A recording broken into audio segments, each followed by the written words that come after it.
টলিউডের আরও এক বিয়ে সম্পন্ন। দর্শনার স্মৃতিতে সিঁদুর পরিয়ে দিলেন সৌরভ। বিয়ে করলেন সৌরভ দাস ও দর্শনা বণিক। সম্পর্ক নিয়ে খুব বেশি পাঁচকান না করে সোজা বিয়ের পিঁড়িতে বসতে চেয়েছিলেন অভিনেতা। যেমনটা ভেবেছিলেন সেই মতোই প্রেমিকা দর্শনাকে বিয়ে করলেন তিনি। এতদিন মুখে কুলু পেটেছিলেন তারা। এমনিতে দর্শনা সাবেকি সাজেই পছন্দ করেন। আইবুড়ো ভাত গায়ে হলুদ সাজে সেই সাবেকি ছোঁয়ায় দেখা গিয়েছে বারবার। বিয়েতেও সেই সাবেকি সাজই ধরা দিলেন অভিনেত্রী। আগেই জানিয়েছিলেন রূপোর কাজ করা লাল টুকটুকে বেনারসি আর সোনার গয়নায় সাজবেন তিনি। ঠিক তেমনই সাজে দেখা গেল তাকে। আর এতদিন নিজের লুক নিয়ে সৌরভ যত রকমের পরীক্ষায় করুক না কেন, বিয়েতে তিনি ছিলেন একদম সাবেকি সাজে।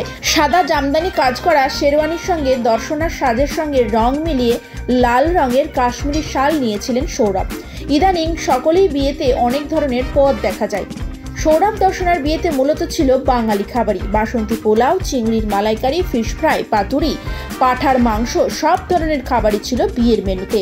নিমন্ত্রিতদের তালিকায় ছিলেন অভিনেতাদের প্রিয় বন্ধুরা, যেমন নীল ভট্টাচার্য, তৃণা সাহা, সৌম্যজিৎ আদক, সোহিনী সরকার সহ ইন্ডাস্ট্রির অনেককেই দেখা গিয়েছিল তাদের বিয়েতে আসতে।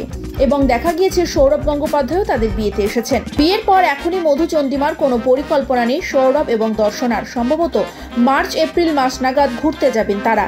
এখনই কিছু খোলসা করছেন না এই বিষয়ে। দুজনেই প্রেম প্রায় 1 বছরের, কিন্তু প্রকাশ্যে নিজেদের সম্পর্ক নিয়ে কখনো খুব বেশি কথা বলতে দেখা যায়নি দুজনকে। বিয়ের ঘোষণাও সেভাবে করেননি। তাদের আমন্ত্রণ পেয়ে অনেকেই চমকে গিয়েছিলেন। তবে তারা যে বিয়ে করতে চান সে কথা নাকি অনেক আগে থেকেই স্পষ্ট ছিল দুজনের মনে।